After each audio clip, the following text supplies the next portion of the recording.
Wish you could become a morning person? You know the type, up before the sun, early morning runs, first one to the office with donuts and a smile. How do they do it? Easy. With the new Galaxy Watch 8, sleep tracking and personalized insights from Samsung Health help you improve so you can wake up to a whole new you. One who, dare I say it, skips the snooze?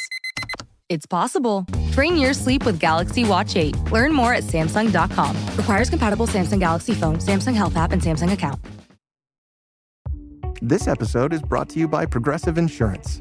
Fiscally responsible, financial geniuses, monetary magicians. These are things people say about drivers who switch their car insurance to Progressive and save hundreds. Visit Progressive.com to see if you could save. Progressive Casualty Insurance Company and Affiliates. Potential savings will vary, not available in all states or situations. Atheists, agnostics, long-haired weirdos, short-haired weirdos, vandals, hooligans. The government, hug the government, love the government, hug the government, love the government. Welcome to The Politics Guys, a place for bipartisan, rational, and civil debate on American politics and policy. I'm Trey Orndorff, a political scientist at Oklahoma Christian University, and I'm joined by Justin Holmes, a professor of political science at the University of Northern Iowa. Hi, Trey. Justin, well, welcome back to our Ideology midweek supporter show. It's great to be there. Be here. Yeah, they're here.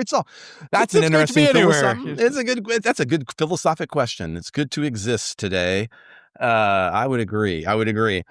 So what we started the last time, Justin and I are embarking on a journey through contemporary political ideologies. And we started by just trying to talk about and understand what ideologies are, what they mean, how they might pattern behavior. And we're not done completely with that.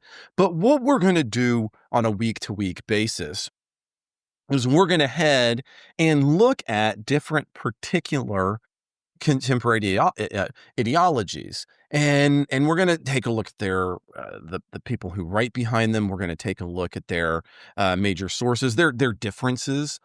And we're going to start with liberalism. And so in today's episode, we'll be rightfully something like liberalism, an introduction. I don't know, which doesn't sound like the most appealing podcast title I have ever written down, right? Liberalism, an introduction. I don't know.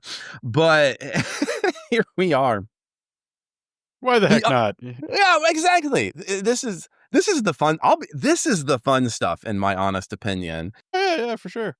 It's, the downside of the daily grind of politics is the daily grind of politics. And the more exciting thing is to sometimes step back and ask those kind of broader questions. And so, and that's, I think, often it's interesting for us in this role, but when people hear that I do political science, I think they expect them to do us be doing something more like what you and I do in the main show.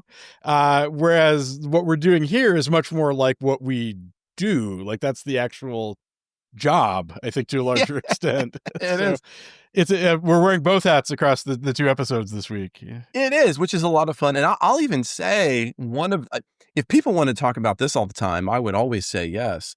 But there have been times where I have actually lied about my profession to avoid doing what we do on the main show. I'm not. I was just having this conversation with my partner in the car this morning that my opening these days is I work at the university.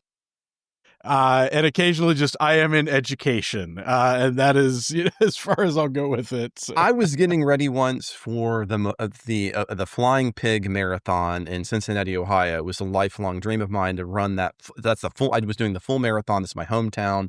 Yeah. And I was so excited to be there. And I was really trying to lock in. It's not a really easy thing to do. I'm locking in because the weather had made some changes. It was going to be rainy. It was already a little drizzly. I'm trying to lock in. I'm here with this pace group, and they're all asking what you do. And I did exactly what you said. And I said, well, I work for the Oklahoma Christian University. And of course, the question then became, well, what do you teach?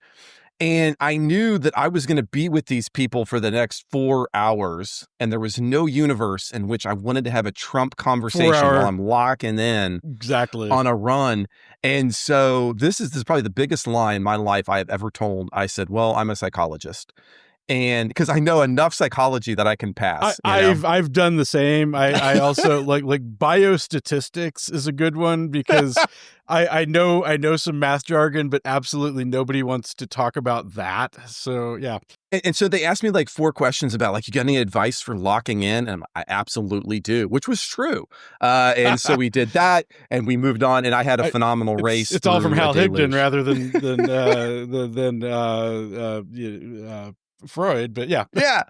But here today, though, we can proudly be political scientists, and we're going to geek out together.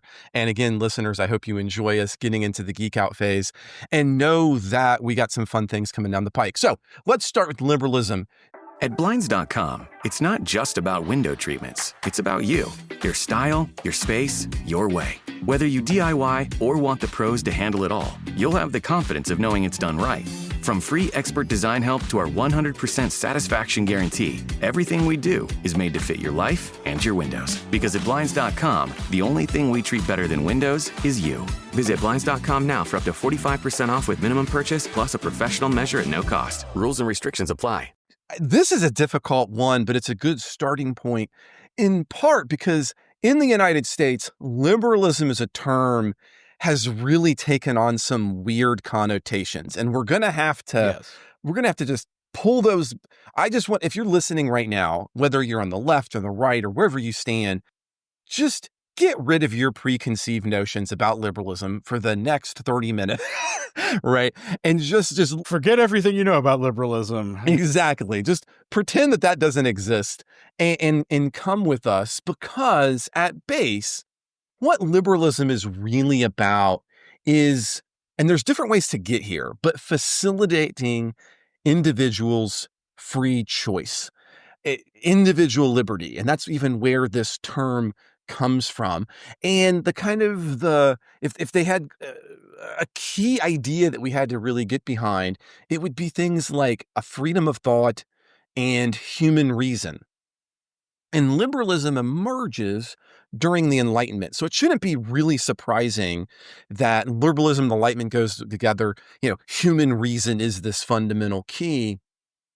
And what liberals thought, again, in a big collective way, was that if you let people argue about things, if you give them freedom of speech, then eventually truth is going to win out. Because unlike superstition, unlike the errors that will in fact exist, what will eventually occur is we'll start to get together around true things, slowly but surely. Truth will win. The scientific process is going to win. As John Milton argued, quote, "Give me the liberty to know, to utter, and to argue freely according to the conscience above all other liberties," right? It's this real key go. Now, that doesn't mean that there isn't a big division among liberals. And this is, I think, the beginning of where, for a lot of listeners, we're going to start to have some questions, right? Because on the one hand, we have the individuals who think of liberty as primarily being about your freedom from governmental intervention, oftentimes called economic liberals or laissez-faire liberals or classical liberals. And then we have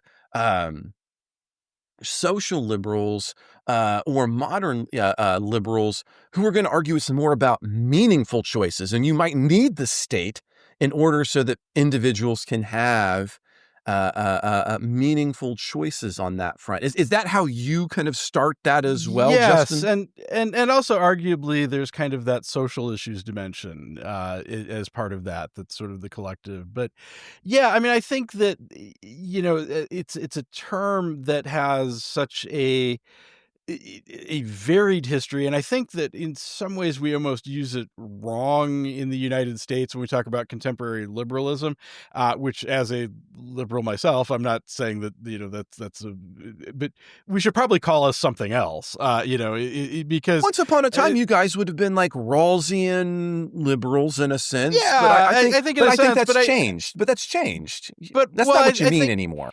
No, it's not, and I think that kind of, something like the British Liberal Party that's maybe a little more like, libertarian, might be kind of closer to the original spirit.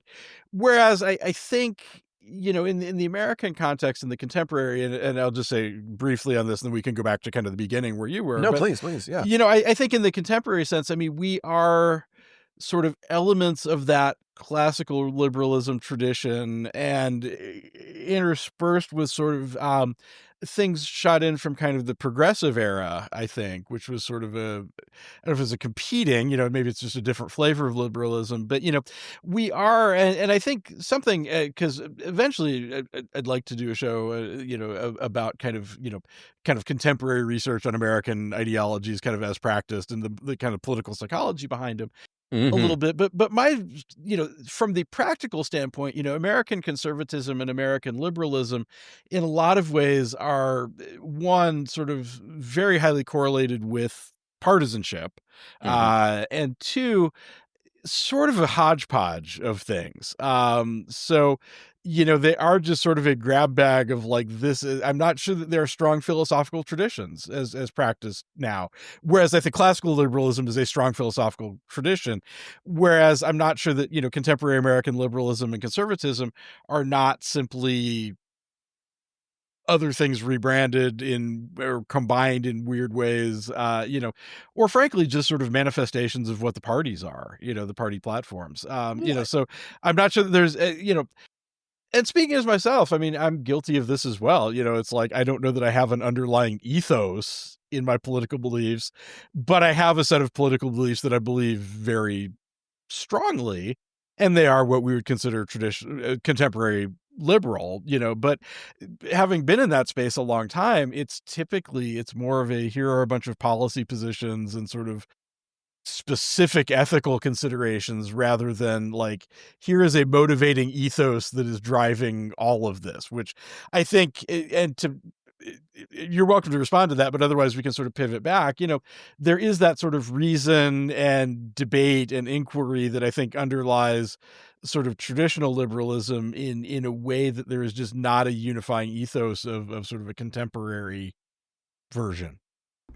Unfortunately, I have to bring our ad-supported preview to an end right here. Normally, if you were a supporter, you wouldn't be hearing any ads, and you'd get to hear the rest of what I think is one of the best conversations I've had on a midweek show in a long time. And that was with Justin talking about ideologies here. So if you'd like to hear the rest of the show, you need to become a supporter of the Politics Guys. And it's an easy thing to do. Check out the show notes, and you'll see all the different ways that you can become a supporter of the Politics Guys. Or head to politicsguys.com/support and become a supporter today. Get the rest of this episode. Get the rest of the series. Start with us just last week with our introduction to ideologies, and join us as we move from liberalism to conservatism and onward. Join myself and Ken. Join all of us as we do some really unique supporter-exclusive things by heading to the show notes or to politicsguys.com/support. If you aren't in a financial position to support the show right now, you can reach out to us at mail@politicsguys.com. Let us know. We can make some things happen for you. Or if you just got your question, reach out to us at mail@politicsguys.com. If you're a supporter, of course, you can always get us on Discord, one of the many additional benefits of being a member of the Politics Guys. So I'm just going to stop right here and say, become a member of the Politics Guys. Join us for this and so many other conversations as we go through contemporary political ideologies.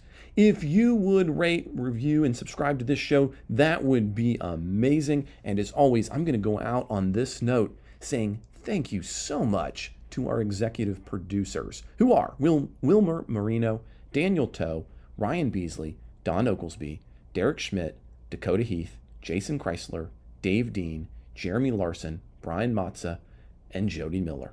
We'll be back with a new full episode this weekend, and I hope you'll join us then.